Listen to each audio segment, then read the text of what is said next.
Bem-vindo a mais um encontro com a palavra. Esse programa é parte de um curso panorâmico de toda a Bíblia.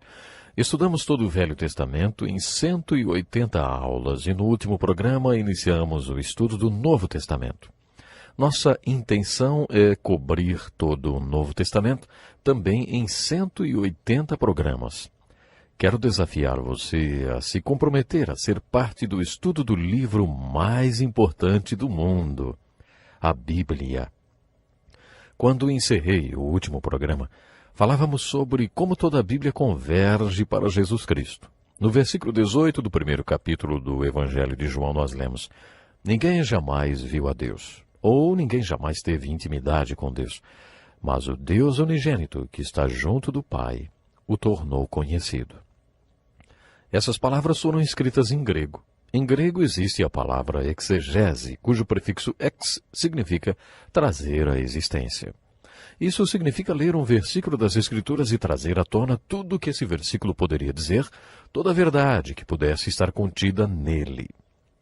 Se você vai tirar desse versículo toda a verdade que há nele, você estará fazendo uma exegese. Quando João afirmou no versículo 18 do primeiro capítulo do seu Evangelho: ninguém jamais viu a Deus, mas o Deus unigênito que está junto do Pai o tornou conhecido, ele usou a palavra exegese. João está dizendo que ninguém jamais poderá ver a Deus, a não ser que Jesus, o exegese, o revele. Jesus é toda a verdade que a raça humana poderia compreender sobre Deus. Se isso realmente é um fato, significa que Jesus Cristo foi a maior revelação da verdade que já existiu. Tudo o que ele foi, fez e tudo o que ele disse foi revelação de Deus. Se isso é verdade, e significa que Jesus Cristo é a maior revelação de Deus que o mundo já teve. Agora estamos estudando a parte mais importante das Escrituras. Os Evangelhos são os livros que nos falam sobre Jesus, que exegeseou, vamos dizer assim, o revelou Deus. Vimos no último programa o versículo 18 do primeiro capítulo de João como uma introdução aos Evangelhos. O Evangelho de João possui mais um versículo que nos fala do assunto tratado nos Evangelhos. Diz assim: no princípio era aquele que é a palavra, referindo-se a Jesus. Ele estava com Deus e era Deus. Ele estava com Deus no princípio. No versículo 14 lemos: aquele que é a palavra tornou-se carne e viveu entre nós. Algumas traduções falam aquele que era o verbo, né? Anos atrás eu vivia com meu irmão mais novo em um pequeno apartamento. Eu estava no seminário e ele era um adolescente. Quem não cuida muito bem da casa acaba tendo problemas com formigas e nós não éramos muito bons nisso. Deixávamos açúcar e geleia sobre a mesa e quando chegávamos à noite, a mesa estava coberta de formigas. Num sábado decidimos resolver o problema de vez. Descobrimos que o formigueiro ficava num canto do jardim. Podíamos até acompanhar a procissão das formigas que entravam e saíam do apartamento. Para acabar com elas, derramamos gasolina no formigueiro e ateamos fogo. As chamas subiram e as formigas desceram, e quando o fogo acabou, as formigas saíram novamente e reiniciaram a sua procissão para o nosso apartamento. Quando vimos aquilo, eu falei para o meu irmão: isso me lembra o Evangelho. Ah, essa é boa, ele disse. Por quê? Ele sabia que eu ia dar mais um sermão. Eu respondi: acompanhe meu raciocínio. Nós não odiamos as formigas, só queremos que elas fiquem longe da nossa mesa, do açucareiro e da pia da cozinha. Imagine que pudéssemos conversar com elas. Diríamos: olha, não odiamos vocês, só queremos que vocês fiquem longe do nosso açúcar, da nossa mesa e da nossa pia. Deixamos um saco de 5 quilos de açúcar no jardim para vocês e vocês nos deixam em paz, ok? É claro que elas aceitariam, só que somos gente, e elas formigas, e formigas não se comunicam com gente. Use sua imaginação. Imagine então que você se transformasse numa formiga e fosse para o formigueiro e dissesse: vocês podem achar que eu sou uma formiga, mas eu não sou não. Sou um homem que vive naquela casa logo ali, e tenho uma proposta a fazer.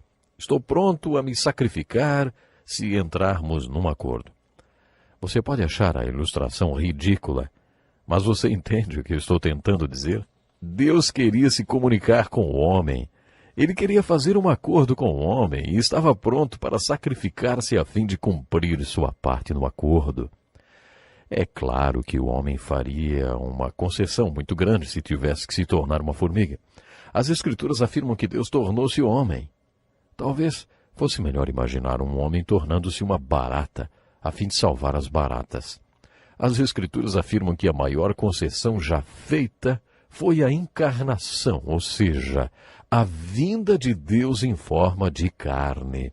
João cita essa encarnação quando diz: no princípio era aquele que é o Verbo ou a Palavra, e tornou-se carne. A palavra é o veículo de um pensamento. Quando tenho um pensamento que quero passar para você, eu uso a palavra. Deus queria se comunicar com o homem e precisava de uma palavra. Deus precisava de um veículo que transportasse o seu pensamento. E essa palavra, esse veículo foi Jesus. Tudo que Jesus fez e disse foi uma grande palavra de Deus para o mundo. Os evangelhos, que são as biografias de Jesus, mostrarão o que ele foi, o que ele fez e o que disse. Vou repetir para enfatizar. Nós estudaremos agora a parte mais importante da Bíblia, os evangelhos. Lemos no capítulo 5 de João que Jesus está numa discussão com os líderes religiosos. Eles ouviram Jesus declarar que não era apenas um homem, mas era Deus. Aquela foi uma declaração e tanto, e é claro, eles não acreditaram em Jesus. Eles queriam que Jesus provasse que era o que dizia ser. O 5º capítulo de João registra um diálogo muito interessante entre Jesus e os líderes religiosos daqueles dias. Jesus disse: vocês enviaram representantes a João e ele testemunhou da verdade. Não que eu busque testemunho humano, mas menciono isso para que vocês sejam salvos. Eu tenho um testemunho maior que o de João. A própria obra que o Pai me deu para concluir e que estou realizando testemunha que o Pai me enviou. São as Escrituras que testemunham a meu respeito. Contudo, não pensem que eu os acusarei perante o Pai. Quem os acusa é Moisés, em quem estão as suas esperanças. Se vocês crescem em Moisés, creriam em mim, pois ele escreveu a meu respeito. Jesus disse que se os líderes religiosos não acreditassem nele por causa das obras que ele fazia, que buscassem as evidências de que ele era realmente o Filho de Deus na própria Escritura. São as Escrituras que testemunham a meu respeito, ele disse. Esse é o versículo-chave de toda a Bíblia. De acordo com Jesus, você não recebe a vida eterna se especializando no estudo da Bíblia. São as Escrituras que testemunham a meu respeito. Jesus estava constantemente repetindo isso. Quando entendermos que a Bíblia toda converge para Jesus, entenderemos que os Evangelhos são os principais livros de toda a Bíblia, porque os 4 livros nos falam sobre Jesus. Estamos iniciando o estudo do Novo Testamento analisando os Evangelhos, mas, antes de continuarmos, quero falar sobre o contexto histórico dessa época.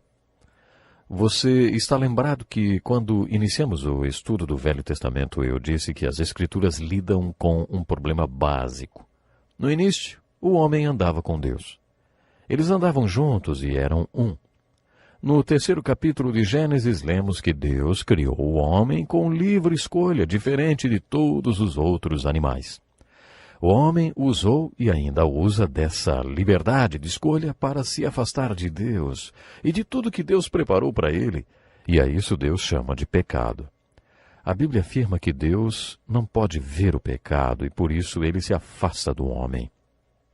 É aí que ocorre o divórcio, a separação entre Deus e o homem.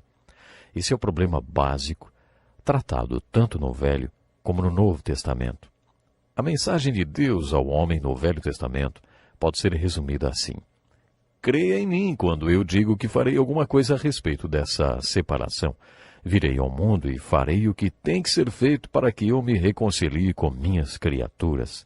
Creia em mim quando eu digo que farei isso.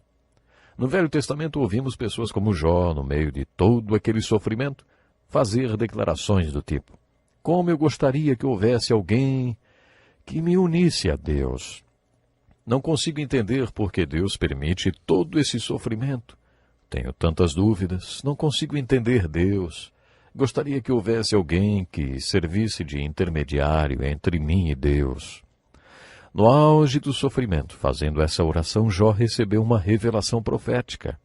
Jó se abre com essas palavras: Eu sei que o meu Redentor vive, e que no fim se levantará sobre a terra, e depois que meu corpo estiver destruído e sem carne, verei a Deus. Deus deu a Jó essa revelação. A mensagem de Deus no Novo Testamento pode ser resumida assim: vocês creem em mim quando digo que fiz algo a respeito daquela separação? O Novo Testamento afirma que Deus se tornou um homem e veio a esse mundo em forma de carne. Como Deus, homem, totalmente Deus e totalmente homem, ele morreu na cruz. A morte de Deus na cruz tornou possível para Deus reconciliar-se com o homem. A mensagem para todos os que acreditam no Novo Testamento é: vão e contem as boas novas a todos. Deus já se reconciliou com vocês. Voltem-se para Ele e reconciliem-se com Ele. O apóstolo Paulo diz que essa é a mensagem e o ministério para nós. Ele é chamado de boas novas. Os 4 evangelhos, Mateus, Marcos, Lucas e João, são chamados de evangelhos porque a palavra evangelho significa boas novas. E as boas novas são: eu já acabei com a separação e me reconciliei com o homem. Vocês creem em mim quando digo que já me reconciliei? Em todo o Velho Testamento ouvimos os profetas e pessoas como Jó declararem: eu sei que isso vai acontecer. Creio em Deus quando ele diz que já houve reconciliação.